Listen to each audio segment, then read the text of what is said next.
We'll see how my internet acts. Hi, guys. And hello, welcome to Watch More Anime. We have me and Fatal J, and Perp Minded should be jumping in here momentarily.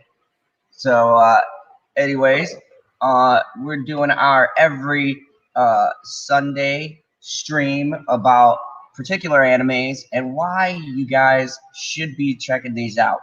And before I get started on this like little breakdown on the anime we'll be talking about tonight, let me introduce the guest and becoming a mainstay here on the Sunday nights, Mr. Fatal J. How are you doing, buddy? Hi, guys. How you doing? Love you. And I promise tonight, I promise it won't be no takeover of the show. It won't be no hijacking of the show. But I want to tell you, Zod, you have created something that I'm going to be doing in the future. It's going to be called hijacking live streams with Fatal J. That's all I can tell you right now. People in the chat, that's all I can tell you right now. But best believe the ski mask is going to be put on, and I'm about to interrupt some live streams. Oh, yeah. that'll be great fun, man. So I want to thank you, Zod, because you was the inspiration. Oh man. We have so far we have Biden in here. We have Jamie Vick. Welcome, guys. Yeah, we're just gonna wait a little bit to get some more people here in the chat. Wait a little bit for Perp to jump in here. But whilst we're waiting, I'm gonna give a brief little overview. So, Fatal, what's your knowledge of this anime I'm about to talk to? This anime is a little bit more streamlined for people who aren't hardcore fans. Well, it's what I love about anime. Every show that I watch is different. It's nothing that's never the same. And I don't know. This show is just so dope because if I had a Death Note, I would do the same thing Light is doing. Like all the dudes that's dictators, I'm writing their name down in the book. Now, are you going for like the generic, like just write their name down and they just die from a suicide or something? Or are you gonna put specifics in there? Oh, they gonna die. I'm gonna have them die in cold ways, like slip off the Golden Gate Bridge or something. You know what I'm saying? Something creative.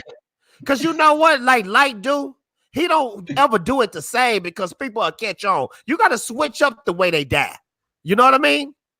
Yeah. I mean, and that eludes suspicion, but not for too long. And we'll jump into those plot details. But I thought about it, and like, bro, when I saw the Netflix version of Death Note, I entitled my view right now. I wish I had a Death Note.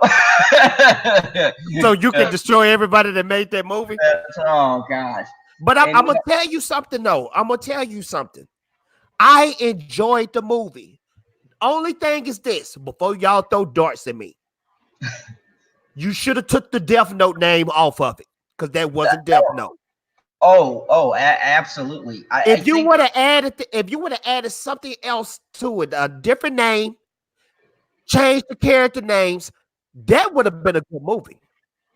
That's the thing. The thing that upsets me is that the movie, despite what everyone is gonna say, and I'm sure I'll get heat for it, but I'm an objective viewer.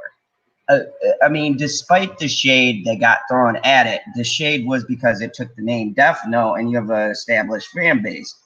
But when you watch that movie overall, it could have been a very intriguing, engaging, kind of a weird movie that could have hit. The thing that threw people off is you put the title of one of the most infamous animes on it. Yes. Hey, but I want to tell you something, not to get on topic real quick, but I've been watching Attack of the Titans and I'm almost done. Oh, damn, man, you breezed through that quick, huh? Bro, I must say, you guys was right. This stuff is on the level of Game of Thrones. I agree. I was trying to tell you, like the politics, the way they handle that, man. But the way they handle it is how humans will handle it. You know what I mean? Think about Exactly. it. Aaron, that's his name, ain't it? Ain't it Aaron, the main character? Yep. Aaron, Aaron. if you had, let's say I was a Titan and I had the ability to turn into a Titan, I save everybody. Then I go back to Fatal J. Don't you know it's gonna be some people that say, yeah, Fatal J saved us. It's gonna be some half the country talk about kill Fatal J right now. We don't know what he's about to do. Yeah, and I think that that's the thing that makes that so interesting is how true it is to that format. It's like that's like real world government stuff. And it's like most of the animes that I had on here is I wanted to bring to people's attention like anime does tackle a lot of different themes and things that are set in real life, like Yeah. how things would happen. That's the most intriguing. And Stevie J got into this, and me and Stevie J are gonna have a talk. He was gonna be on here tonight, but he had some things he had to do. Man, But Stevie J always do that. He always too busy.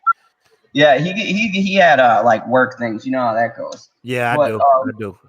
oh yeah, the work life is never over. But I mean, you know, the thing that I love about this anime in particular is the fact that it raises the question of morality and what it is to take a life and whether or not you're justified. And then on the flip side of that, where is the line? Like, once you get that power, how does it change you? Because the ability, I mean, just think about it, the ability to take a life at will. Like all you have to do is write down a name and how, and the person will die that way. And I Yeah. mean, and you just have to think up a face. You only have to know the person's face and their real name, and they're done. And I mean, you think about like when you first are watching the show, it's intriguing, but when you get into the morality and the battle between light and the battle between L,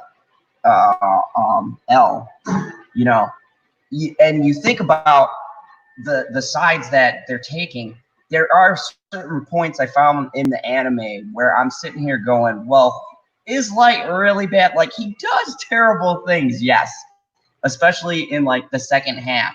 But I mean, in that first half, there's a lot of things where you're looking at it, and then like they say he cuts crime in half and all this stuff, and basically makes a utopia, off of taking out these people. And it's like, is it wrong? Is it right? I mean, if you have the ability to take people out of this world who are truly evil, I mean, is that evil within itself? Should people have that kind of power? And remember, the premise of this is the power comes from the Japanese versions of gods, so But Grim Reapers, but think right? about it, bro. If you had that type of power just to write somebody's name down and they die, you basically God.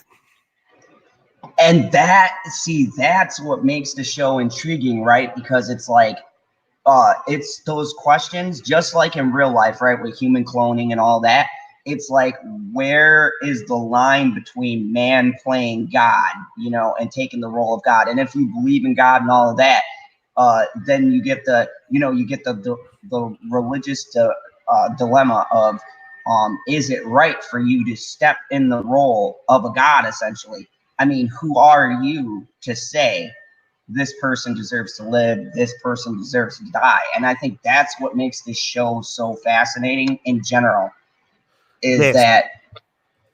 that dilemma that they're facing, right? Yeah. And even when you look at L, right, the detective, how many lines, bro, does he touch? Yeah. Right? He starts off just kind of like goading him, right? But then they're both touching that line. I think Light crosses it a lot more and is Yeah. willing to cross it. But L walks that line. Remember, bro, in that one of the episodes, he has one of the prisoners read out that he is L. and then light takes him out, and he's able to narrow down where he is in the region based on where they broadcasted from. That's some shady shit. I mean, I know the dude was on death row and was probably a horrible dude, but he used a human being to bait this dude out. So I mean, you are really like, you can't say, oh, he's definitely a good guy, because that's some cold shit. but that's what makes the story great. Sometimes you don't need a hero. Sometimes you don't need a villain. Sometimes you need a little bit of both with the main characters. To me, that's real life. Because think about it. How good can you be 24/7? Oh, yeah. Yeah, I mean, you see it all the time in real life, people throwing a... I mean, look at the work world in general, corporate world. You know what the work world is like? The work world is like a zoo. You have good days, and then some days you might be fighting amongst each other. You know what I'm saying? Ripping each other to shreds. People telling on each other. People trying to get each other fired. And then some days you have that holiday party where everybody's getting along. Yeah, or they're faking getting along. You talk about, God, I fucking hate Bill, and you see him, you be like, here's a drink, bro, love you. Happy New Year's, right? Yep. But I like the character L, man. I just like those characters where they don't have any powers or nothing like that. They just use their intellect to go against the person with the powers. I think that's why a lot of people like characters like Batman. Oh, yeah, because who is Bruce Wayne? I mean, if you shoot Bruce Wayne in the head when he's not in his bat suit, he's done. It's done. It's done. But when he put that suit on, he unstoppable, bro. Yeah. And this is the great thing about animes as opposed to, let's say, Marvel or DC. And I'm a fan of both, and I know you are. I saw that Gamma Ray Blast. Yes, sir. Yep. Which kudos. That was some awesome stuff there. Thank you, brother. Yeah. But I mean, when you're talking about superheroes, right? People connect with superheroes that even though they have powers, they have a vulnerability. But at the same time, I think that this story is more relatable because these are just two normal people with very, very high intelligence. Yes, and I love characters like that. So, I mean, because to me, your brain is a power. You can use it for good. You can use it for bad. You can use it for your success. You can use it for your failures. Your brain is powerful. That's why I like, I'm not sure if you like it, but I love Star Trek. Oh, yeah. Captain Picard is the ultimate human because he's a thinker. He's a strategist. I love characters like that. No, and you know what? That's a good comparison because when you look at these infamous villains or the infamous heroes that everyone gravitates towards, I do notice the running theme of they're people that may not necessarily be the strongest or most powerful, but yet they maneuver themselves. I mean, take one of the most iconic villains in DC of all time, the Joker, right? Yeah. Dude gets his ass beat when he fights Batman straight up. Right? He almost looked like a infant fighting Batman. You know what I'm saying? But if he get his distance from Batman in trouble. I know, but yeah, think of the schemes over the years that Joker has employed against Batman, right? Yeah. The greatest quote I think I heard from a person playing Joker was Heath Ledger's Joker, where he's like, I'm a simple man. All I require is a couple cans of gasoline and some bullets. You know what they all have in common? They're cheap. Right? When he was talking to the mobsters and he burned all that money. Right? Yeah. And that's right there is Joker's power, is the fact that his mind is warped, but at the same time, he's brilliant too. He's like, bro, that scene where he burnt that mountain of money. Any man that can burn that much money is the most dangerous man on earth, and I'm not trying to play with him. Yeah, exactly. Bro, Because that was like millions he burned. You know what dude, I was crying. I don't know about you. I was crying when I saw that. I was like, no, I mean, you could have took a stack of it and been like, Man, well, this will cover he the could have boys. just grabbed a handful before he burned. This fool is crazy. And that's where Death Note really excels, because when you look at Light and his plans and what he puts into motion, right? Yeah. And you think about it, there's an arc in the anime. I want to say it's about right before the final confrontation between Light and L in the first arc of the anime, where he puts that whole plan in motion, right? And he gets the greedy corporate people to get the book, and they start offing people based on their businesses, right? Yeah. And what made that so interesting is he knew that their greed and their money would propel them to use the notebook, and he'd be able to track it down later. Yet he didn't require any money. And when you think about it, he could have used the book to go that route, right? He could have extorted businessmen, right, and been like, Yeah. hey, watch your secretary right next to you. You see how he died? I'll do that to you. Stuff like that.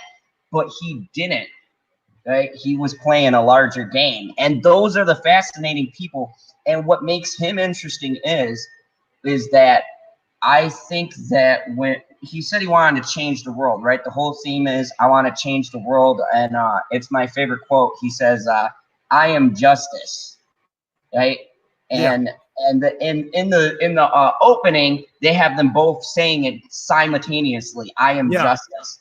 And now here's where the interesting part comes in for this anime is it's a duality of both characters are fighting for what they believe is right, and that's dangerous too.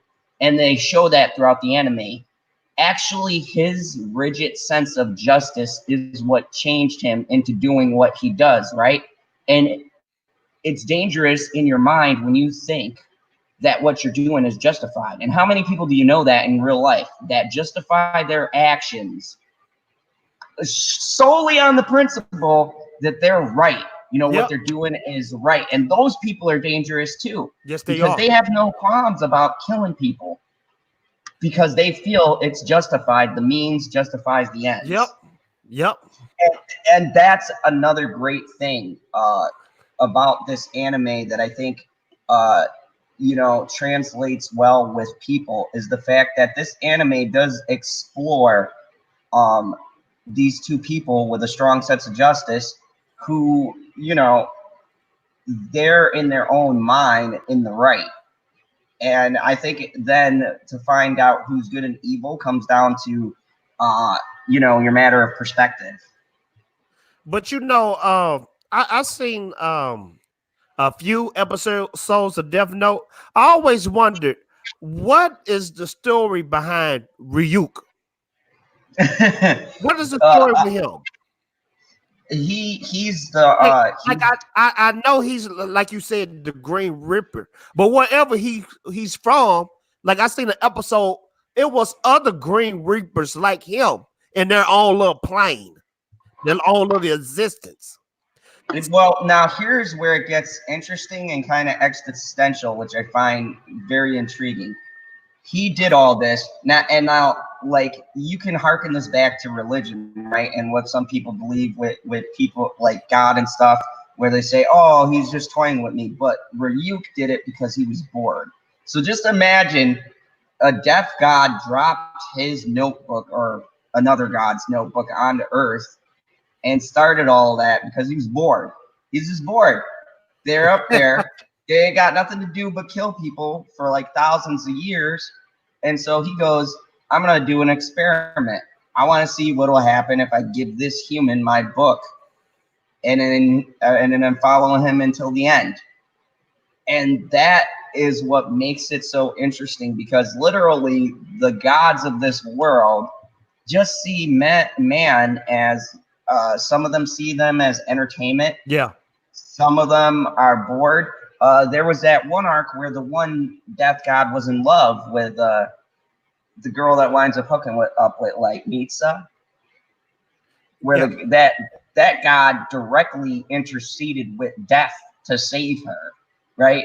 So it shows a complexity. Like the god was only supposed to be like following her for so long, and then when her time came, he was supposed to write her name in the book, and she was supposed to die in the stabbing. It's But almost he became it's almost like some Greek mythology type stuff. that's what's so interesting. It kind of is, because it's like these gods that control life or death, and you look at it and you're like, man, is God really playing with us? Like, that's why you think about it. Like, you think Yeah. about incidents in your life and you're like, was this supposed to happen, or is someone up there just like messing with me? Somebody got a sense of humor, man. Exactly. But the funny part is watching this anime kind of play with that idea. Like, you have all these different gods with motivations, right? And they see us as small because they control life and death. And, and it's funny too, because there's some of them that are bored, right? And Ryuk was one who was bored. That's why he dropped the notebook. What I saw, Like, and I saw another episode where it looked like he dropped another book to a girl. yeah, that was the one where the god who was watching her died. So another death god gave her his book, and she became the second Kira. General Zod, I want to ask you, what would you do if you had a death note? Oh, I'd start taking out SJWs. I'd make the world a better place in my own way. Clean up Hollywood right away. They'd be like, overnight, we'd have a clean slate. You know what I would do if I had a death note? What would you do? I will wipe out entire armies, man. But the rule of the death note is you got to see that person, right? Yeah, you got to see the person and you've got to know their name.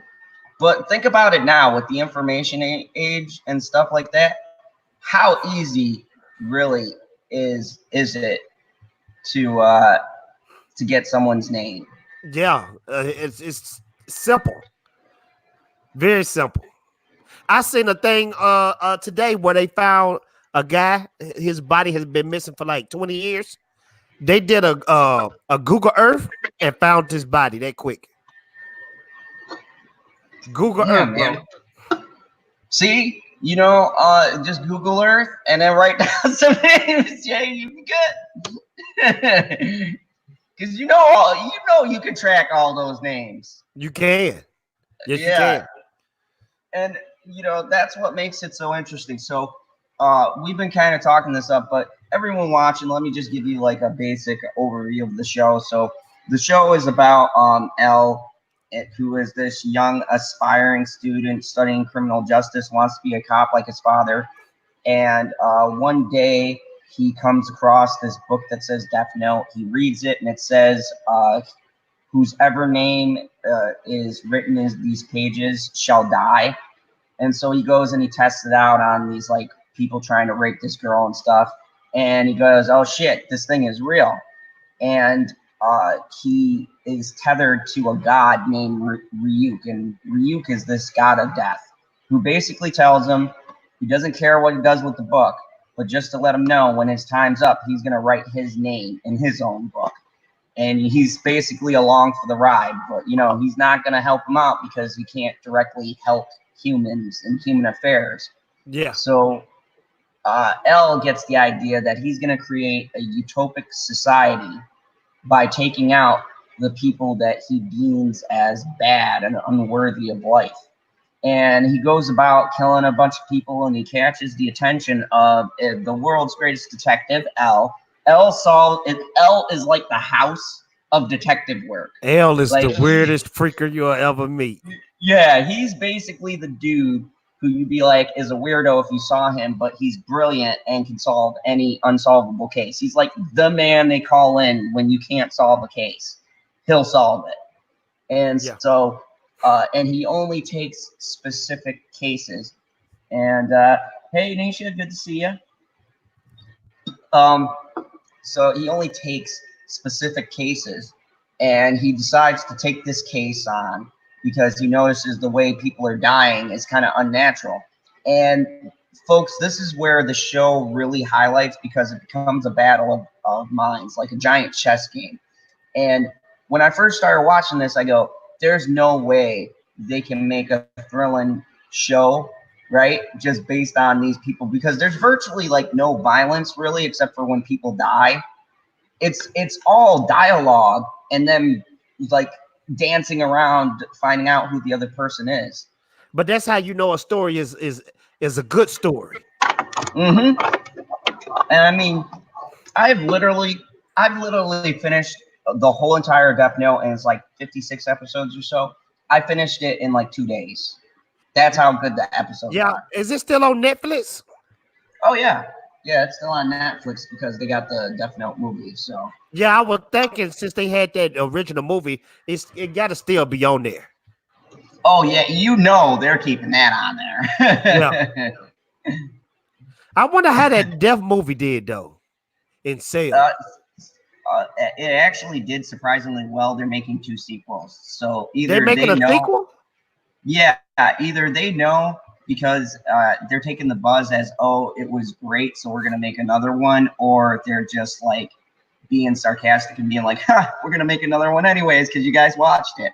I wonder if they do another one, will it be the same cast or will it be a reboot? God, I hope not. Just reboot it and start again, except for William Defoe.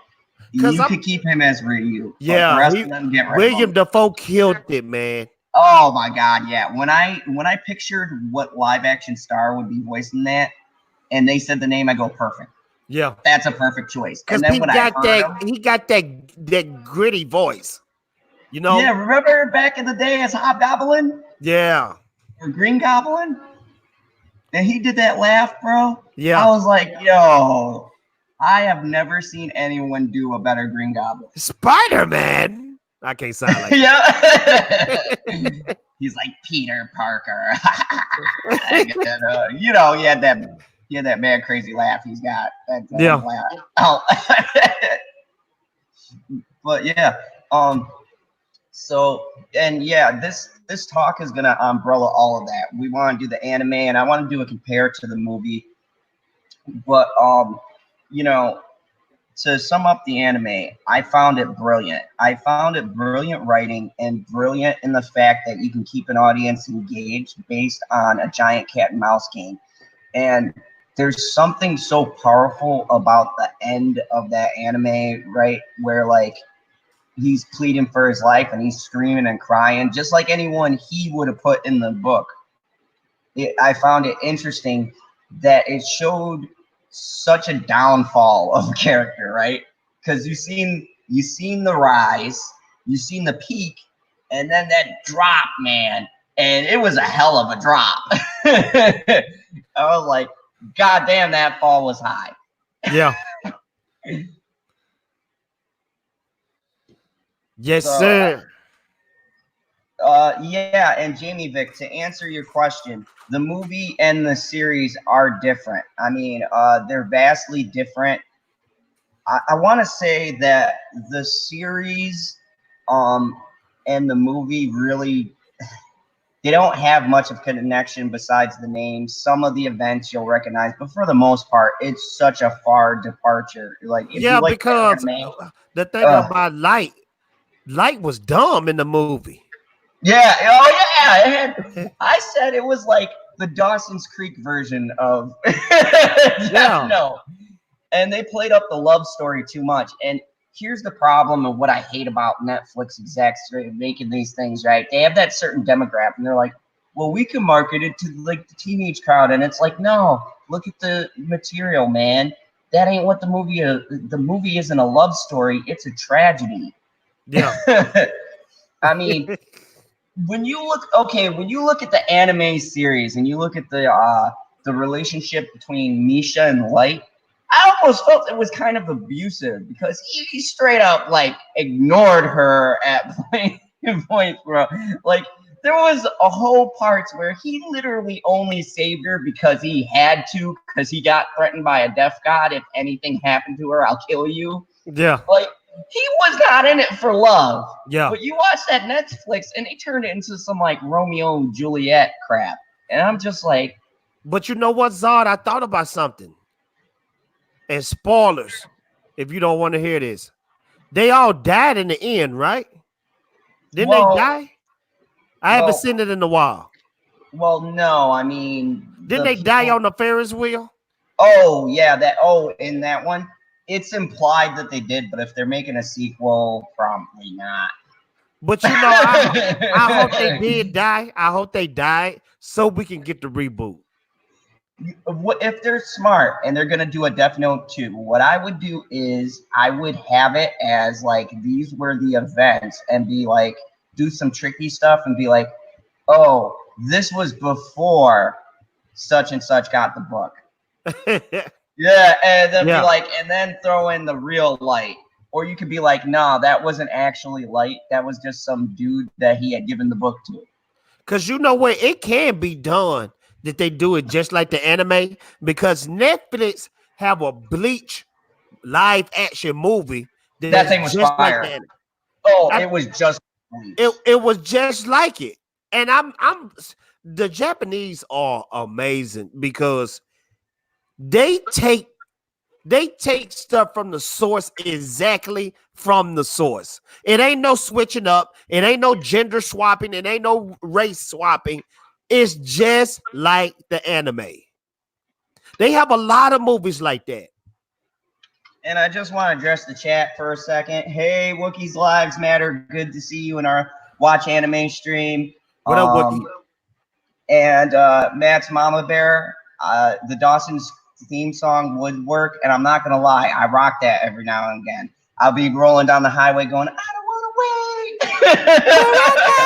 for to be over. I don't care what everyone says. That song was fire, man. I watched that going, Dawson's a bitch. Pacey is where it's at. I like this dumb bitch is confused. She be playing them, man. I'm not lying, bro. When that show was out, I used to live in the hood, man. But when that show cut on, I used to close the door and make sure wasn't nobody watching.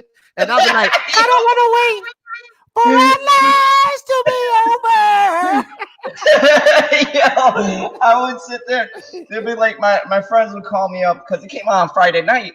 My friends would call me and be like, man, we're going to the mall. What you doing? I go, I could come out at like 9 o'clock. They'd be like, what do you mean 9 o'clock? I'm like, nothing goes on until 9. I'm like, I got some stuff I'm doing. They're like, what you doing? I'm like, homework. They're like, you haven't been to class in a month. You ain't doing no damn homework. Hey, man, you ain't don't bother me, man. That song was fire, bro. I love that song, man. But, Jamie Vick, if you haven't seen Death Note as the anime, definitely watch it. But you did something that I could never do. See, I think if you watch the movie and you've never seen the anime and you have nothing to compare it to, it'd be just fine. Yeah, you would like it. And that's the consensus that some people gave. Is like, oh, I actually like that movie. It's an interesting concept. They don't know that concept came from something else. And that's a good example because I'm like that with the Hobbit movies, the 3 Hobbit movies. Man, yep. I read The Hobbit when I was a kid, when I was in the 4th grade. And when I actually seen the movie, I was like, dang, this sucks. Because I know what the characters and everything's supposed to look like and what they supposed to do. But if I would have seen the Hobbit movies without reading the books, I would have said that was some great movies. Yeah, and and that's the thing about when you're translating material. And on this show, I can use source material. I know somewhere PB's pulling his hair out, going fucking source material, but I can actually use it in this sense because when you're doing a straight direct adaptation of a show, and I mean, we could take it to where taking the manga out of it. if you're adapting a show that came before a movie, so now you're still in that format. I know it's like 56 episodes, so you're not going to get everything in. But what Netflix could have done is like made a series of movies and been like, okay, this first movie is this arc, and then this next movie is the next arc, and then this last movie covers the rest of it, right? You could have Mir and all of them in the second half in that last movie, because that whole arc within itself is like, it's like 25 episodes deals with Light and L, and then 25 episodes deal, or 26 deal with L and Mir. And this is the cold thing about it. The black guy that played L, he tried his best to be like the anime character, but this is the kicker, and this is coming from a black man. They made him black.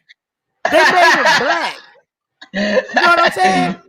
I was gonna let you say it, because if I say it, I'm just a racist Kryptonian.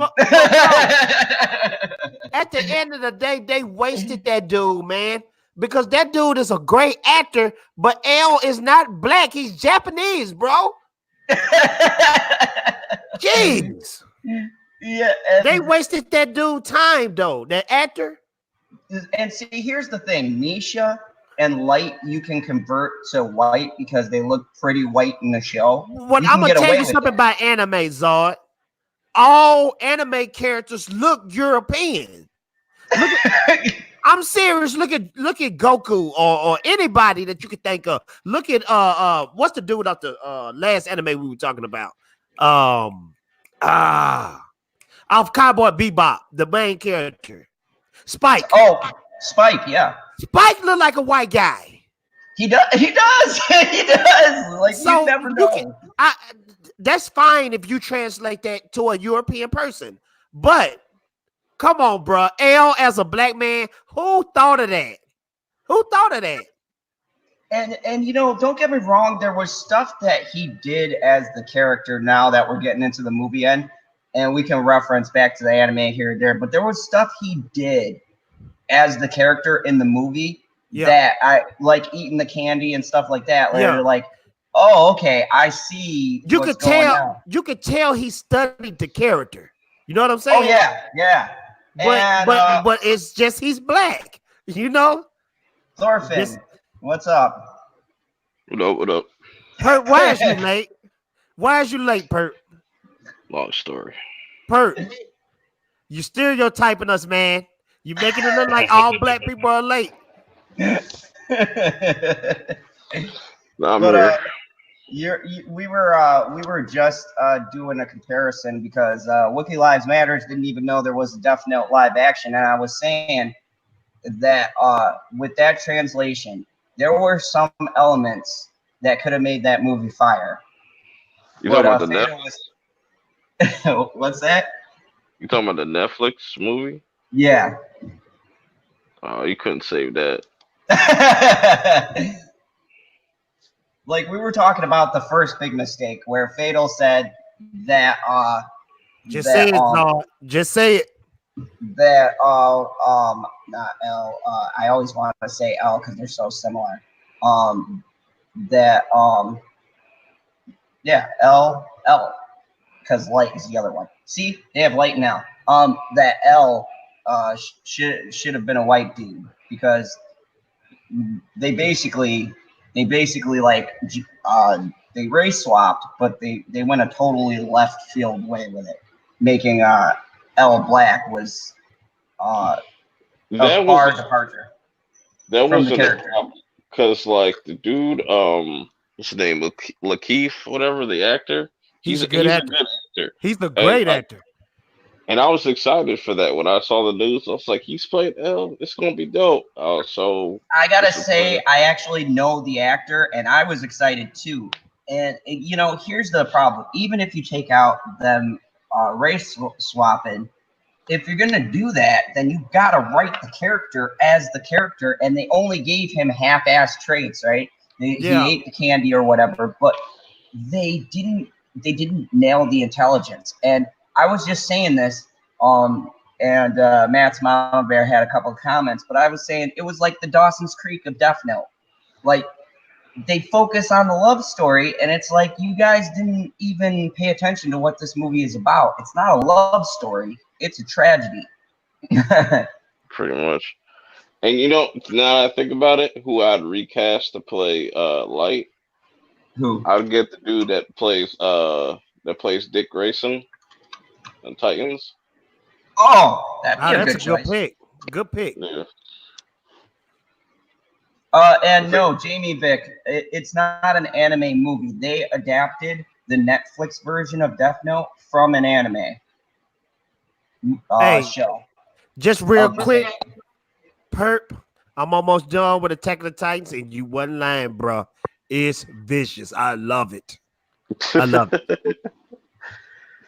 Yeah, you gotta watch Vinland Saga next. Man, this show is gory. I'm just glued to the screen, and my wife, she'll walk through the living room, and she'll be like, "Why is you listening to them Japanese people talking?"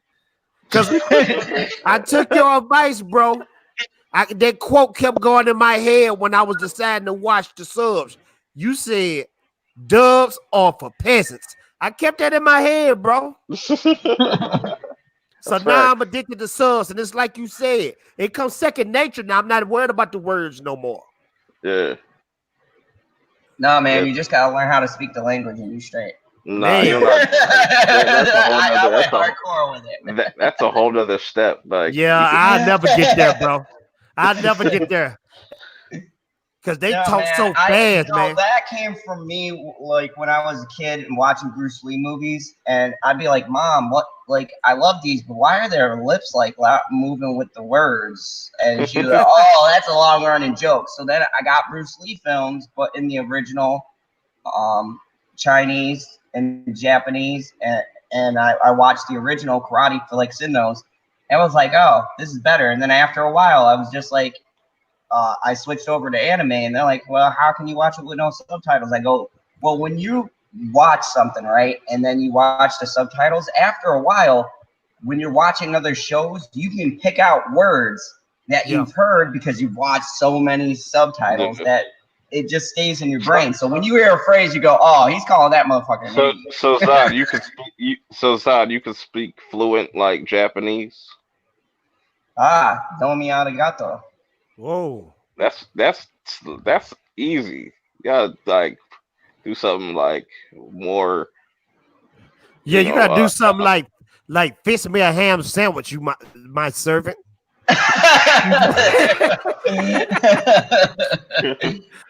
Like, fix me a sandwich, senpai. Yeah, which that senpai is master or instructor. Yeah, I know enough for Bakuro. Oh yeah, bro. On my bucket list, bro, I want to go to Tokyo because they said when you go there, it's like 10 years into the future. I need to go bad, man. Have y'all been to Japan? That has been my goal. I don't get chopped up. I'm good. You ain't gonna get chopped up unless you're a dog. Man, they're gonna turn me into sushi. No, man, just don't bring Fluffy there. You can be like, where's Fluffy at? I always wanted to go to Japan. If I had to visit one place, I'd definitely go to Japan. Yeah, man, and they have those bullet trains and everything. Oh. Bro, I might say freaking and go to Japan because I mean, if you get paid minimum wage to make a dope anime, to me that wouldn't be so bad. Bro, like living out there is so cheap compared to here. Like you could get a whole house and pay like $500 a month for that shit. Like, but think about this, bro. In America, a minimum wage job is like working at McDonald's. A minimum wage job in Japan is making a dope anime. Which one would you choose? I'd be like, oh, this sucks that I'm working on this fire anime. Damn, my life is so bad I made a dope anime. Just picture like, oh man, this fucking Attack on Titan season 3 is killing me. And they get paid per drawing. not even like for full bodies of work. They get just paid per drawing. Bro, I wouldn't That even care, bro. that Minimum shit. wage making, and you got millions of people watching your hard work. Man, that's Mm-hmm. dope to me, man. You And they know, here's workhorses. being that we're talking about Death Note and the movie and the anime. Here's an interesting food for thought: when they convert these animes into movies, I'm wondering who gets the money for that. Because remember, there's the drawers and stuff who were getting the kick up for the anime, right? But now, say like a company like Funimation or someone outsources to like Netflix or New Line Cinema or something like that. Now the company gets that money for them turning it into a movie. But I want to know, are the workers who worked on it seeing those residuals, or is the company just making money off an anime that's been done and now they're getting an extra kick up for it? That's Think about that shit. That's interesting, bro, because the video game circuit is like that too. Like, let's just say, Yep. for instance, the classic video game of all time, Street Fighter 2, that was made in Japan first, and then it was changed in America with the English and all that English names. So that's an interesting question.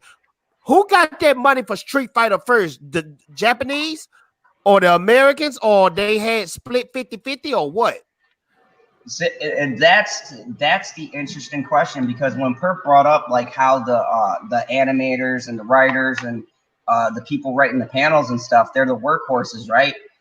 And you figure they're getting paid for like a slate of what, 56 episodes, we'll say a typical anime with like a short run, and then right they make it, half the time it's already done, so they're done with the season while it's airing. There's no more coming out. The people have done their work. Right now, say it blows up, it gets big, now people want rights, they want to buy movies, and it's distributed through your typical third parties. So who's seeing that money, and do they tap the writers and go, right, like, what kind of deals do they have? Are they going to the writers, hey, you know? That's why you don't see certain animes get finished, like Bleach, for instance. Like, the dude gave us 15 seasons, and he was just like, "I'm done." Yeah, that's a mad long time. I mean, but look at any of those like One Piece and stuff. Even Naruto was long, because you had Naruto, which was him at 8 all through like 10, we'll say 10, 11 in that. Yeah, it's like teens, kind of. And then Shippuden was when he was like, yeah, Shippuden was when he was like a teen, I would say. Yep. And then what's the newest one? Boruto, where the newest one is when they old as freak, though, ain't it? Yeah, Boruto. That shit's they trash, got though. kids and everything. Yeah, they got kids and everything, right? Yeah. No, I gotta say the only episodes I've watched, because I watched a few and it kind of lost me, but I gotta say the ones where Sasuke returns, Sasuke's still fire. Yeah, that's the only problem with that show, though. They try to rely so much on like old Shippuden characters and stuff. They don't. It just shows you how trash their new characters are. They're pretty much doing essentially the same thing. But well, I saw episode of the newest new ones, and Sasuke looked like a damn soccer dad now. Yeah, the animation is weird. I don't like it. It is, but yeah, swinging back around to Death Note. So I want to tell you guys, and I'll kind of go down and see if you guys have favorite episodes. But my favorite episode was called Bells, and yeah, you know what I'm talking about. And spoiler for anyone who hasn't seen it, but this is when L died. And there was something when I saw that. Right into it. What's that? Yeah, you just went right into it. Yep. There was something that, like, I don't tear up for live action, let alone a cartoon or an anime or anything. But there was something so powerful and so well written, and this goes to my point of anime in general. That episode is so gut-wrenching. I'll give you a good analogy. Like, imagine if Tom caught Jerry and killed Jerry. Yo,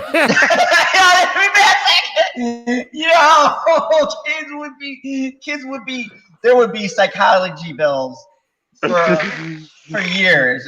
Kids in offices going. That's pretty much essentially what that show is in a nutshell. It's like one big ass cat and mouse race that just they both went kind of crazy. It's just that show's emotional. And I gotta say, it was the thing that got me was the letter from Wotae when he sent that last the last thing out, and he was talking about like L and his legacy and stuff, and then like L's last words and like the whole scene with the rain and stuff, and I was just like, oh my goodness, PB's in here, but he doesn't watch anime. No, it's not Pokemon. He thought this was Pokemon. That's not PB, bro. I was messing with him. We was on the same live stream together, and he did Fatal Jack, and I did him. I did his voice. So it was a wild live stream. It was on property. Oh shit! I didn't hear your impressions of PB. Yeah, I did PB, man. I don't know. I haven't got the energy to do it. I'm gonna try my best. Here you go. Here's my impression of PB. Cause you gotta sound like Squidward from SpongeBob. Hello, guys. This is PB. How are you doing?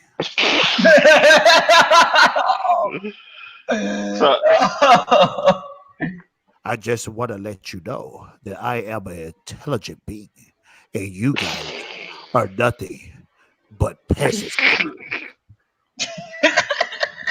That's funny as hell.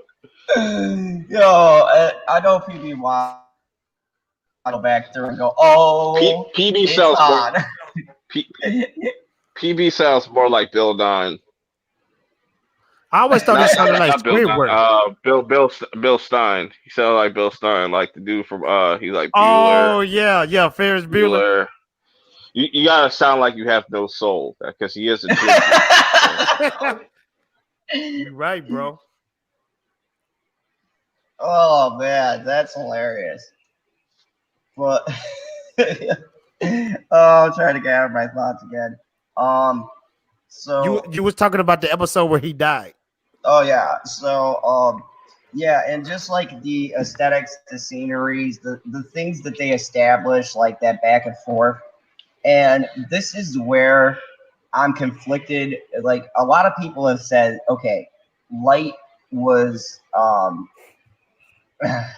well, Jamie Vick, if you wanted to get the PB angry, you'd be like, Zod and his fucking source material. God damn it. Or something along those lines. Or just send him a picture of a pork.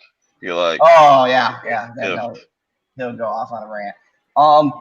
But no, it was something about the aesthetics and the scenery and the way it's shot and stuff like this. And people go, well, it's animated. How can you? What do you mean shots? Let me tell you, people. Whether it's animated or whether it's a live action movie, shots matter. Like there's still camera work, and the camera work for this show is like amazing. Since we'll talk about favorite episodes, I'll tell you my favorite episode is literally the first episode. Oh yeah, the way they waste no time, like they jump right into it, and as it keeps going, when he makes his first kill, when Mike makes his first kill, and he realizes that this book ain't no joke and shit, and like you just see the look on his face. Like, damn, I just killed somebody.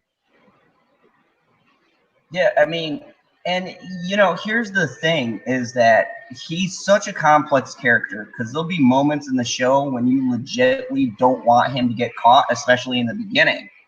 But then you see the shit that he does.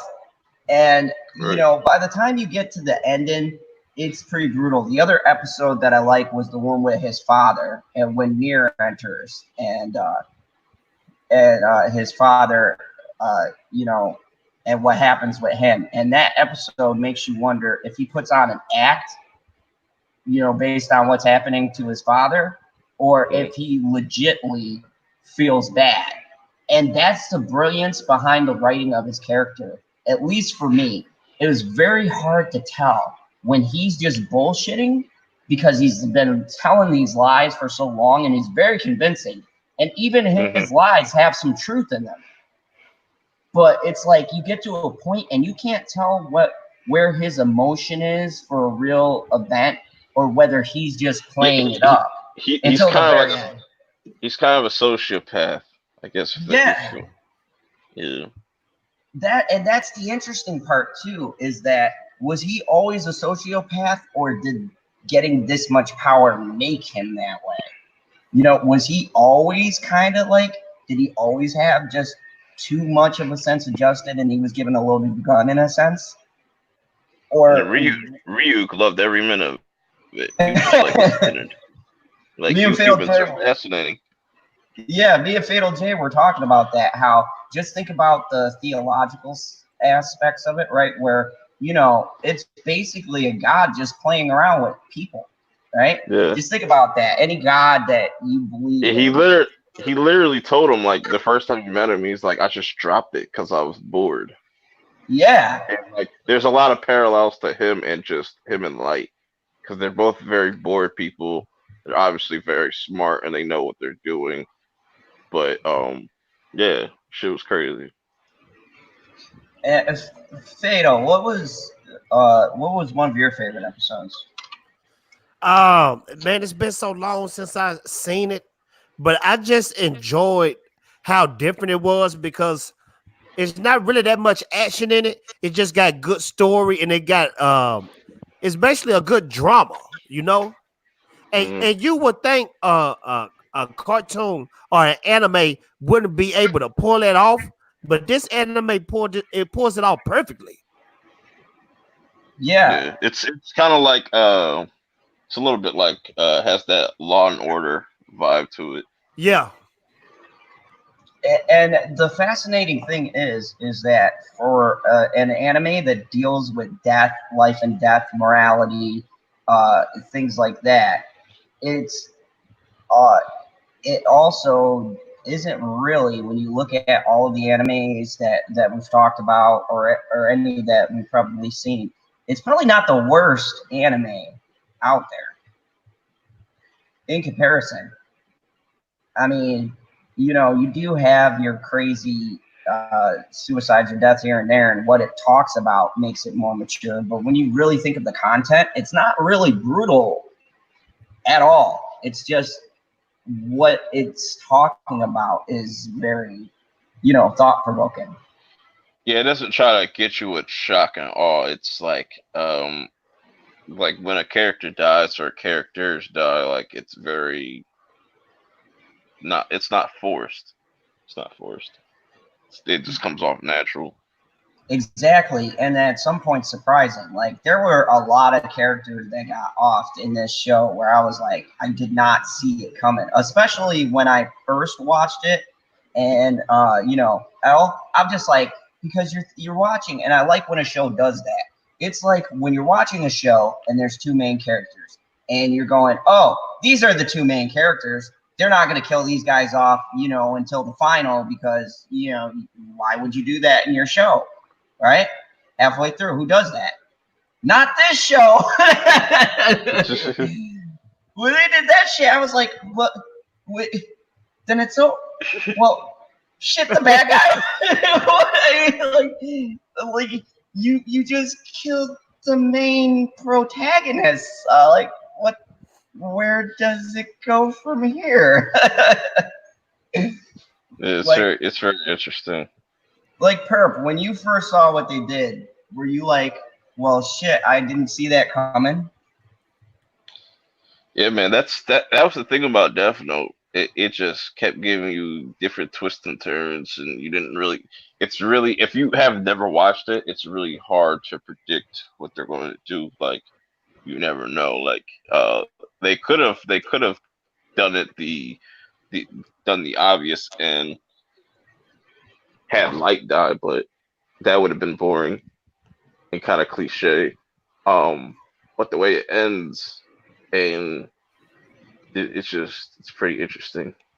Yeah, and I don't want to spoil the very ending in case anyone here wants to give it a look-see. But let me tell you, the way it ends is surprising, and it gives in that final moment, it gives you a lot of clarity, even up to the last point. It gives you clarity about who the characters truly are, and like you follow the main character L on this journey, and then it's like at the final moments you get a glimpse as to what his character really is. And to me, I don't know about you, because you guys all know what I'm talking about, but when I saw that scene, I still did feel kind of bad despite all the horrendous shit that he does. And that's the brilliance of the writing, is that it humanizes the characters, because you're in very ambiguous waters where you're already asking a pretty crazy question, right? If you have the power of a god, but you're taking out essentially terrible people. I mean, you took out a few innocent people along the way, granted, but you're taking out terrible people and you're making the world a better place. Are you really bad, or are you just doing what God does, right? But that's the crazy thing about it, though. If you're taking out all the evil people, does that give you a right to take out the evil people just because you Right. have that power?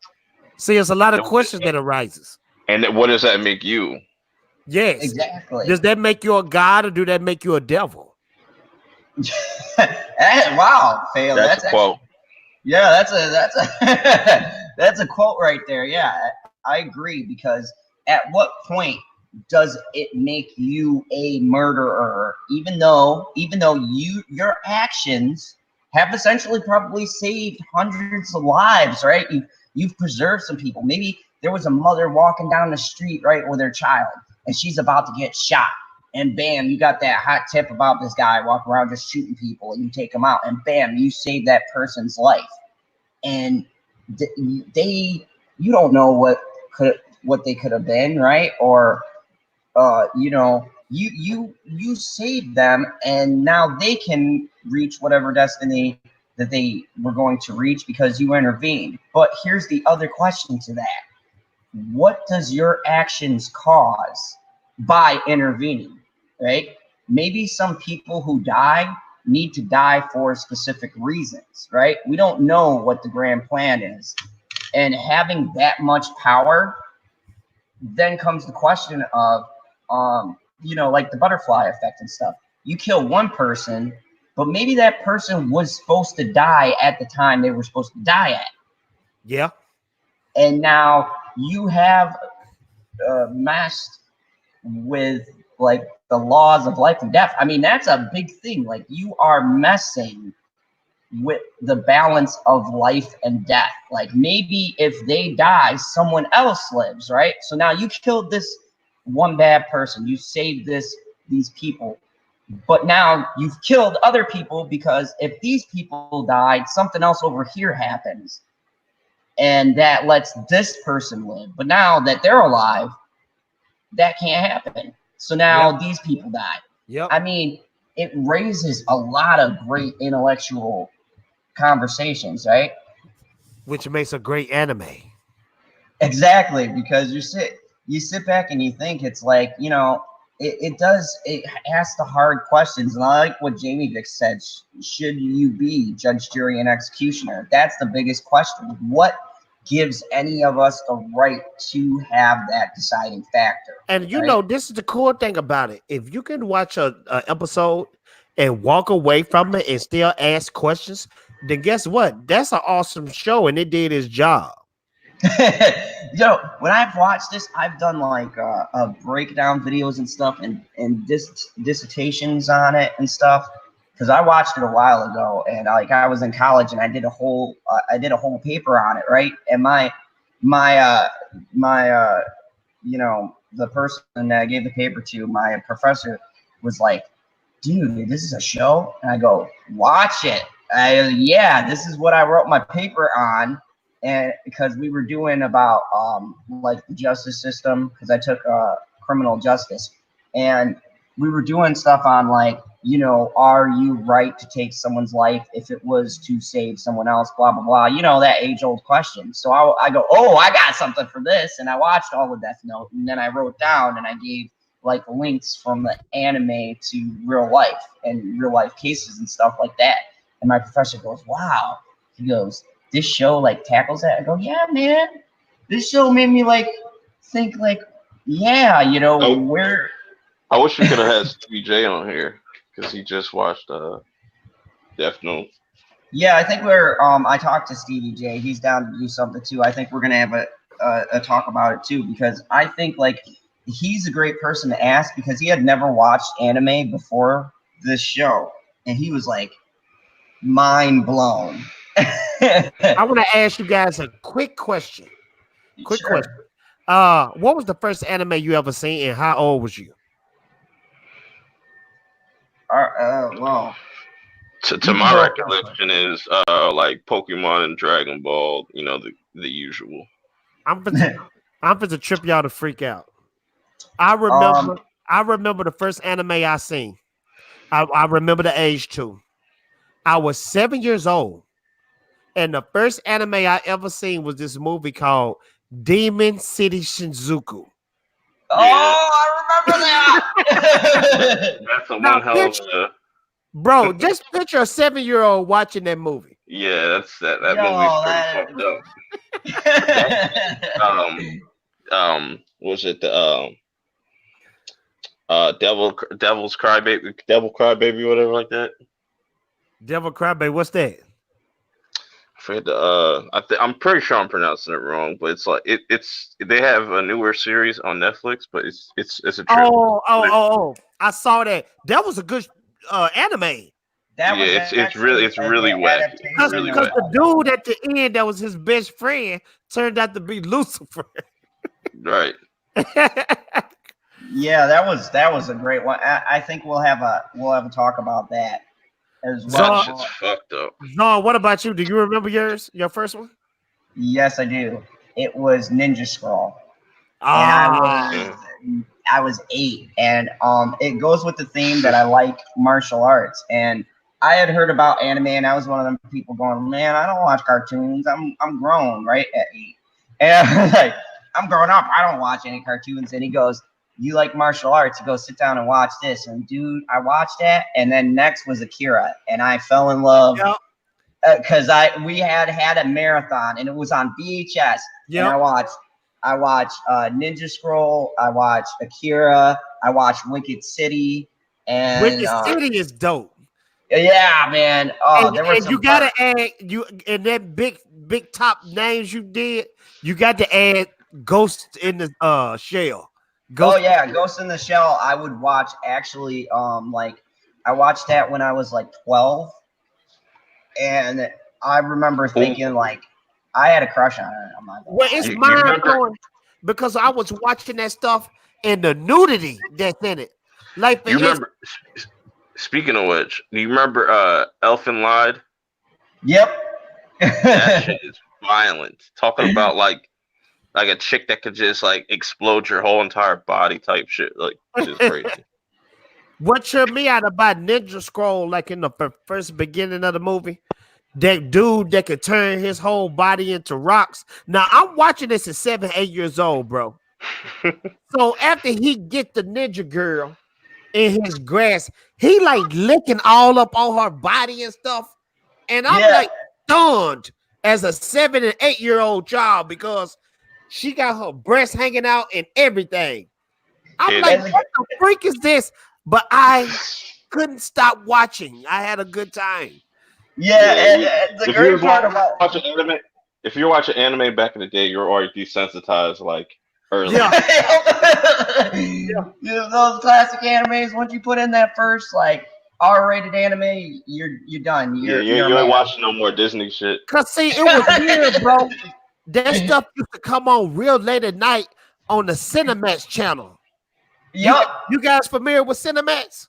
Yep. I used to watch it like right after the other stuff. Cinemax used to show all the rated R anime movies. And really quick, I just want to say 19K Fox, Ghost in the Shell is classic. Matt's Mama Bear, we were talking about Devilman, not Devil May Cry. Quick question. Yeah, Devilman. Yeah, Devilman Crybaby. That's what it's called. Devil May Cry is sick. But hey, what do you guys think about the Ghost in the Shell live action? I liked it. Y'all liked it? Yeah, I liked it. I think that the problem with that movie was it actually stuck pretty faithful to the source material and people didn't understand it. And it was the first adaptation that was pretty faithful to the original. And I know that movie by heart. I mean, like scene for scene. She even did the scene where she falls back. Yeah. They did the big battle with the robot at the end where she's like all half naked shooting the thing. Yeah. They did all that in the movie. I really liked it. And I'm gonna tell you something. You ain't gonna get no better than Scarlett Johansson. Nah, man. When I heard anything Scarlett Johansson, I'm in. I don't care what it is. That's my girl. She's a great actress, man. Great actress. She's my future wife. That Black Widow is gonna be sick. That's why I like certain new animes now, like Vinland Saga and like Attack on Titan, because they bring it back, that goriness, that rawness of like older cartoons and stuff. And it's not about just OP characters. Oh, let's get a bullshit power up. No. Hey, I was so hyped up on some of the Attack of the Titans episodes. I was doing stuff like this. You bite yourself and go, damn, that doesn't work. It's just like, bro, I was trying to turn into a Titan, bro. I feel you. But yeah, boy, Aaron, he hit them Titans so hard their heads come off, bro. Yeah, that shit's. Yeah, I love what 19K Fox said. Skinemax. Yeah, we used to call it that back in the day. Skinemax. They call it that now. Them little soft porn movies. Yeah, they call it that shit now. They call it Skinemax now. Nah, I gotta say though, the new lineup is like much better. Their original shows. Let me tell you guys, if you haven't seen, go on my channel, look up my review for one of probably the best, if not the best. Yep, Cinemax show ever made. Bro, Banshee is fire. Bro, when Cinemax back in the day hit 10 o'clock, if you was my age back then, you see a whole new world. Nah, Jack, fuck that. BT Uncut. When they hit 3 o'clock in the morning. That BT Uncut is wild, man. Yeah, I miss that shit. RIP. I miss that shit. General Zar, you familiar with BT Uncut? Yes, actually I am. It's one song that always stood out to me. It was a song called "I Don't Have No Panties On the Dance Floor." Do you remember that one? Yeah. Oh God, I remember that. Yo, but the one that took it over the level and just got that whole shit canceled was when Nelly dropped the Tip Drill video. Yep. I remember. Yeah. He shut that whole shit video was amazing, bro. When he took that credit card, and slid it down that girl's. Oh man, that was epic. That's an epic hip hop moment, right? When Nelly slid that credit card down that girl crack, I was like, "Yeah, go Nelly!" I was like, "See, I always knew that there was stuff you could do like that in club, but let's bring it back to PG-13. All right."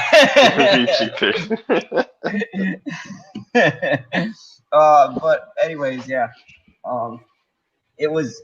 There's a lot of things, and that's why I love talking about this with you guys. It's good to talk about our different experiences with anime. But I'm gonna wrap this discussion up on Death Note because I'm a little under the weather and I'm trying to get me some Z's because I gotta do some. You sound like you need to blow your nose. Nah, man. Thankfully, it's not that. It's just like a really bad migraine. Can we talk about Dragon Ball Z next week?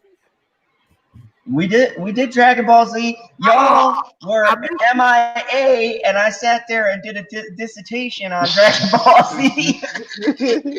I was Well, sitting there with my we gotta iPad think. by We gotta myself. think of something. We gotta think of something. Probably But I try to mean, talk about Dragon Ball Super or something. Dang, I seen every Dragon Ball Z episode. I wish I was in that one. yeah, I Have you? haven't watched a lot of Super. Oh, you gotta watch Super, and then we can have PB on here. Super is dope. Super is dope. It's better than GT, but it's not better than Z.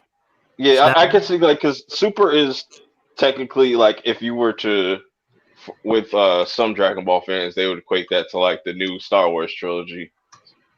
Bro, And stuff, that but Saiyan saga, that Frieza saga, and that Cell saga can't be touched, bro. Oh and the yeah, Majin Buu saga. I had the Majin Buu, Nah, I but fuck with the Majin Buu because Majin Buu he isn't playing, especially when he turned to Kid Buu. He wasn't playing. yeah, he oh was. yeah. Kid Buu was off the hook. He turned people into candy and ate them. That's fucked up, man. he turned my man into hard candy and just. There's not that many people that can have Goku shitting himself besides Kid Buu. When he Bro, was getting ready to just throw that beam at him, he's like, "No, you could destroy the whole world." He was freaking the fuck out. bro, when he turned them into candy and eat them, the people that's watching like, ah! There's something about a dude that could if he could kill you in the afterlife. That's how you know a character is like OP. Yeah, and be laughing. Because some characters be escaping to the afterlife. I feel like so they don't die. But this dude comes and kills you in the afterlife. It's like, well, shit. Where am I going after my afterlife? Yeah, he went to the other world and just wrecked shit. Just Yo, that was great. Jamie Vick, I do take suggestions. I think maybe we should have a discussion on Bleach because we brought it up, but I think that Bleach is a cornerstone. That Bleach live action is dope. Yeah, that was I think pretty we good. should do a talk about next week, maybe about Bleach and the movie too, and how the movie nailed it. I want to ask y'all: have y'all ever watched Yu Yu Hakusho? Yu Yu Hakusho? Yeah. Not have I watched it? How many times? Bro, that Terminate is raw. The Dark Terminate. Yeah. Yeah. Oh my. Yeah, we could do that too. We'll sit back and talk. I'm thinking maybe we do Bleach next week and then do Yu Yu Hakusho after that. Let's do it. Yeah, I mean, man, we gotta bring back Dragon Ball Z though, bro. For part 2 or something. We gotta do a part 2, Zard. Cause and then I gotta put PB in here, and then Fatal Jack and clone PB. Speaking about Dragon Ball, real quick, the original Dragon Ball series gets slept on, and I think that has this out of the 4 series, I guess if you're counting GT, that has probably the best story. And I agree. You know what I like about it, Purp, is the fact that he was a kid, so he didn't know the Kamehameha wave and all that. He got his ass beat by normal people. Until he got with Yoshi, he didn't know the Kamehameha. Yeah, and remember that general guy who was hunting him? Yeah, and then at a time, Krillin was he was colder than Goku back then too. Yeah. Oh yeah, Krillin was a beast. That Destructo disc, not a lot of people could really do nothing to that, but there's only been a select few people that can actually grab a Destructo disc. And that was back then when Yamcha was something, but now Yamcha is complete garbage. Yeah, he's just a running joke now. Yeah. Get his girl from in the video games, if you play Dragon Ball Fighters, whatever, he's a savage. Fighter Z. Yeah, man. That game right there, boy. You know who everyone always slept on and is my favorite character from there and will always be my favorite character besides Vegeta, who always gets fucked over, is Piccolo. Piccolo is so cold and everybody sleeps on Gohan's real father. Yep. Hey. Facts. Piccolo got hard, bro. He got hard. People forget even though Piccolo is outpowered, he gonna find a way to stop somebody in their tracks. He ain't gonna beat him. Even a man sacrificing himself, like he sacrificed himself so many times for Yeah. Goku. People forget that Goku didn't beat Raditz. He held Raditz. Piccolo beat him with the beam cannon. Yeah. Because he held on to him so he couldn't move, and then it went through both their That's chests. such an iconic moment. Like seeing Yeah. Goku die for the first time was just like, But you know, wow. it's kind of sad though, because Piccolo is so underpowered now. He really ain't no use in Super. You know what I'm saying? But It's that's just, the thing. No, but now he still got Kami and the other dude. So he has all that Namekian and stuff, and like, and I don't understand why he doesn't with use Kame with and like Nail. the Universe 6 Namekians. He'd be 10 times as strong. But yeah, but he still ain't touching Vegeta and Goku though, because they on a whole nother level, bro. Mm-hmm. And I hate Isn't Vegeta and Goku like God? It's like a serious. They're practically gods. Yeah. Yeah, because I got gods. Budokai battles on my Dokkan battles on my phone, and I just got like God Vegeta, and I'd be just like, when you watch Super Zod, like one of the illest moments is when Goku stacks his Kaioken on top of his blue form. Shit is epic. Yeah, I gotta check that out. Everyone tells me about Super. And I don't want to hold it long. I know you're trying to go, Zord, but another character that was like Piccolo, that's kind of brushed to the side now, is Tien. Yeah, he's been brushed to, yeah. But Tien used to be on like Piccolo though, on that level. But they do that a lot with the super characters now. Like look at Hit. Look at how they treat Hit. Hit's one of my favorite characters in Man, Super. Hit is cold. Yeah, I like Hit actually, but I mean in relation to the game because his powers is off the hook. At least the old time skip shit. Yep. Some way, we gotta bring back the Dragon Ball Z, man. We got to. Yeah, maybe we catch I'll up do with a part we can probably just talk about Super or some shit. Yeah, and I mean, I'd even talk GT because you know what?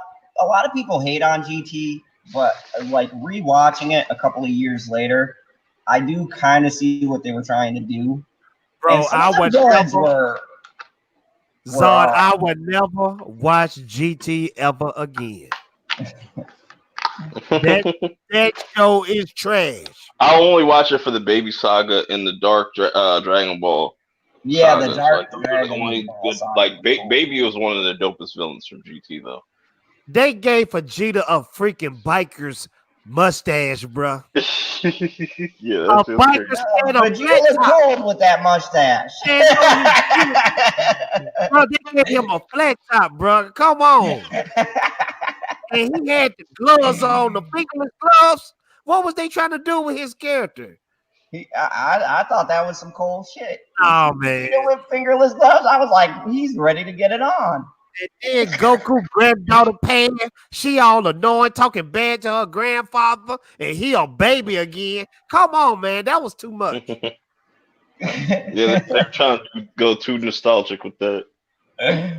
No, I think I give them respect because they at least tried something new, like depowering Goku and everything, and giving some people like when you look, because of the state that Goku was in. The reason why I did like some of the arcs was it allowed other characters to get shine.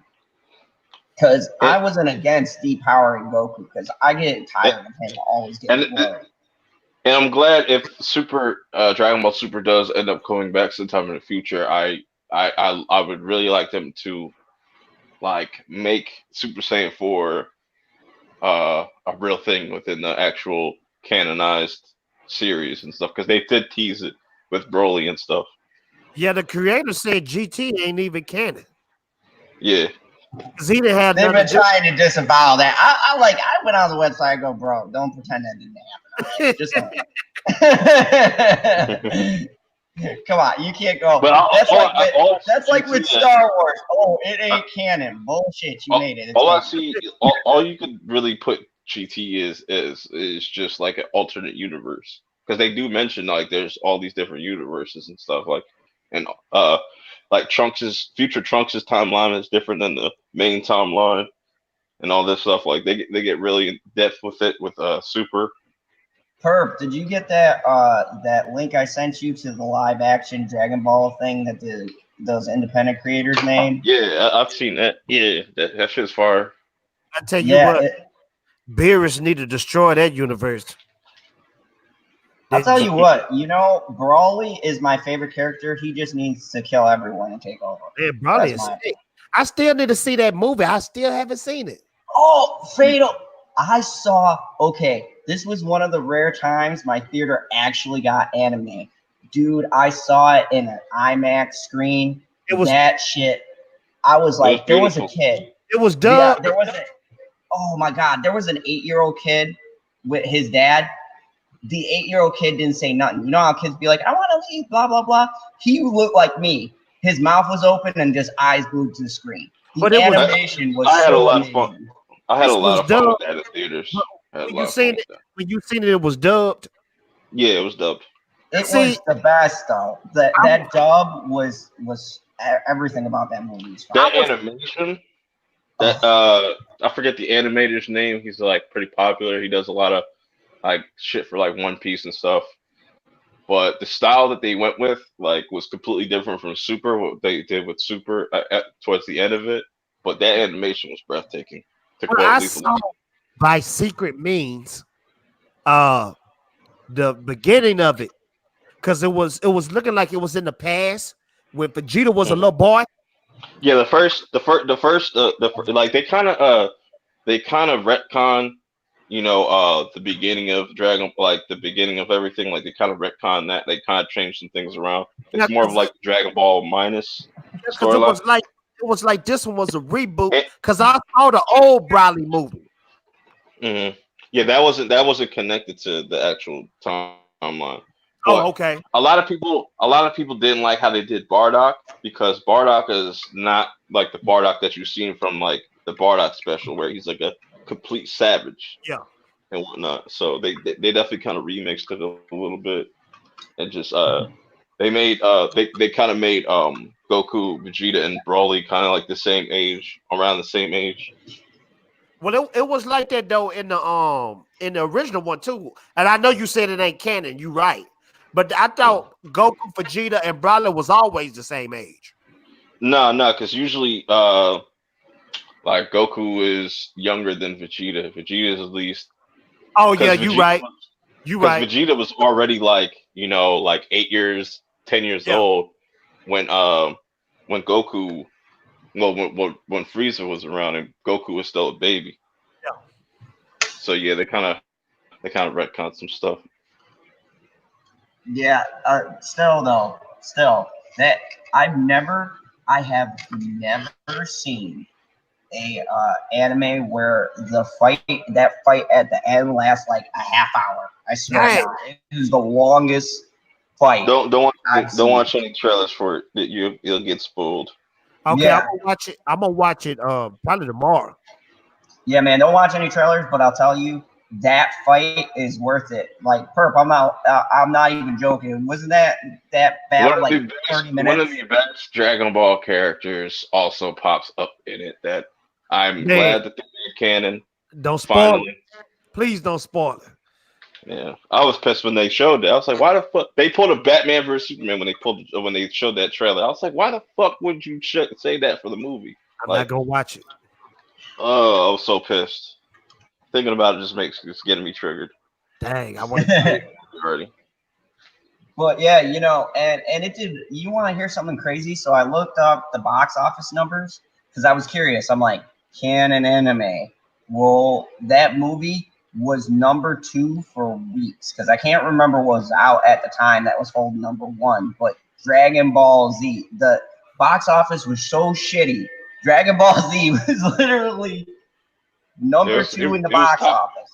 Yeah, it was in top 5 for a while too. I'm for the ask y'all a quick question because I'm for the dip out myself.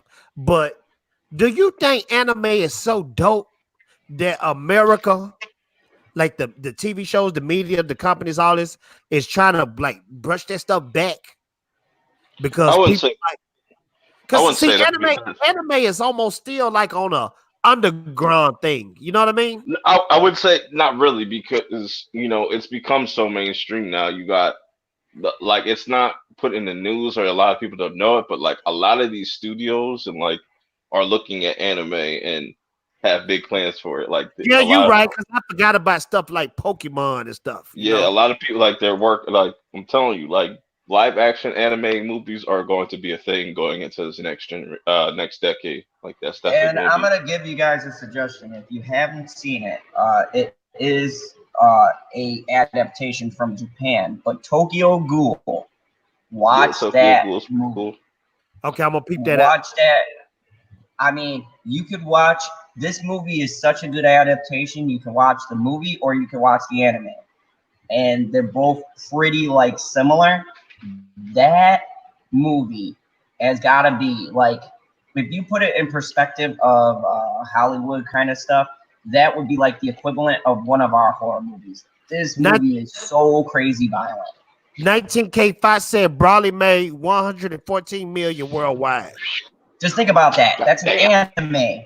114 million And his You know budget what? was like 7 million. Y'all Some know shit what like that that. mean? We gonna get another dope Dragon Ball Z movie, or I mean Dragon Ball Super. I think that's what they're gonna do until like I don't think the series is gonna come back anytime soon. I think they're gonna still put out movies though. I take that though, Yeah, because guess I'd what? rather than just put A out lot movies. of Dragon Balls is filler. A lot of it is Hmm. filler, bro. Because you know what? Like that Goku and Vegeta fight. I mean not Vegeta, but Frieza. That ish lasted for about 20 episodes, bro. That one fight. Yeah, because they Yeah, were that talking for that's a 10. lot. And this what killed me about them. They will fight hard during one episode, and then towards the end, they'll say, well, we was just practicing. I want to see how you do on the next level. And I'm like, freak. Y'all just destroyed this island right here behind you. And y'all were just playing? When is y'all gonna kill each other? He's like, bro, destroying an island. He goes, nah, we're about to destroy a planet now. Damn it, gone. This will kill me by Frieza. He'll say, well, I'll go to my next transformation. I'm like, freak. You just killed all these people, bro. And not to mention that Goku didn't even show up. Like the Z fighters um had to fight three forms of Frieza before Goku even showed up. So that took Yeah. some time within itself. So what I was saying is, man, I'm down with a movie because most Dragon Ball episodes are filler anyway. Yeah, Get to they'd the be fight. going into like a character's backstory and shit like that. It'd be like, man, come on. I know I got 20 episodes when And this then actual fight. and then Zod, not only that, you got an episode where they just doing stupid stuff like eating. Like, you know, that's their thing on Dragon Ball is eating the entire episode. Especially Goku. Yeah. The harder you fight, the hungrier you are and shit. It's only two things Goku love, and women ain't in it. It's fighting and food. That's it. Fighting and food. All right, I'm gonna wrap this up because I'm getting a little bit exhausted. I gotta hit that bed, but this has been a great talk. We went Death Note for a solid hour and some change, and then Dragon Ball. So we hit like some pretty good ones. This guy. So let's go down the line here. Fatal, go ahead and tell everyone about your channel, the moonwalk you're doing there. My name is Fatal J, and I am a lieutenant of General Zod. Now, I have told you plenty of times, I'm warning you. If you do not bow a knee to General Zod, we will destroy you. We will crush you. It's nothing that's stopping us. We've already killed Superman. Your last hope is gone. So, if you want to be on the good side, make sure you subscribe to General Zod, Fatal J, and the minded person that happens to be Purp. Thank you I very like much. that. And of course, the other informative source for all anime. They almost say he's reaching a godlike status in the anime community. Go ahead, Perp Minded. Tell us about the channel, all the shit you got coming out. You're this perp, and it's been dope. Even though I showed up late, I'll be honest. I'll be honest. I was sleeping, but I woke up just in time. Anyways, it was cool chilling with everybody. Go check out my channel, Perp Minded. You know, if you're new to this stream, or if you haven't heard of me, you know, I got my Top Boy season 3. Please, please, if you have Netflix, go watch Top Boy season 3, because when Zod says some crazy shit like Netflix ain't got no bangers, bro, no, crazy. You're insane. Right. Also, I have my power review up of episode 4, season 6. Definitely check that out. I got a few other, videos. I put out my Vinland Saga episode 10 review because last week they didn't have an episode because they had a typhoon. It sucks, but I was still kind of pissed. I was like, you should have still put that out, homie. Anyways, that was cool. Hopefully I'll be back next week. Definitely for the Bleach talk. Shout out to everybody in the chat. Much love, and I'll see y'all later. You know what? Wait. Also, I don't know if I should be saying this or if Squirrel wants me to say this, but I'm going to be on her Between the Nuts, her next Between the Nuts episode and whatnot. So look out for that. That's the name of her live stream. It's not a live stream, but it's just like, it's kind of like a conversational type of thing. Oh man, that's good. Yeah. General Zod, you wrong for that, man, because it's some bangers on Netflix. You just gotta find them. Right. Man, no, I ain't messing with Left Flex. No, watch Top Boy. Like I'm sitting here like I love like the London accent and shit. Like I'm sitting here like thinking about this shit. I'm using their slang and shit. I'm like, God damn, yo, this show is fucking so raw. You know, that keep popping up like on the top of Netflix when I be on there. I'm gonna have to check it out. Shout out to Drake for making that having that comeback. Power moves, but definitely watch Top Boy. Support them London cats, them blokes. Cheerio and Pepe. So you've been in the fandom zone. Tomorrow we have a shilling coming out, so definitely check that out. I'm sure I like to keep it a surprise, so I'll find someone and we'll have a good laugh about how much they shill. Also, if you guys missed it, check out my awesome interview I had with Jeezy here in the fandom zone. We talked about her channel. It was awesome. And if you hadn't seen it, go check it out on the replay. And I've got 3 reviews dropping. I got American Gods Season 1 and Season 2 drop.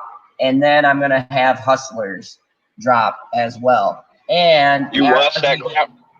Actually, it was surprisingly better than I'd rather watch Showgirls. But you're gonna have to check out my review to hear why.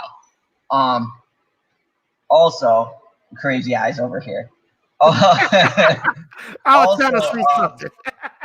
Next Sunday, I will be having a special chat with Echo Base on Clone Wars, and I'll be talking with both of them on how we feel about the Clone Wars and what how we're excited about the new ones. So everybody go check those out. Remember the important rule here in the fandom zone: kneel before Zod. Nah, bruh. Bye-bye.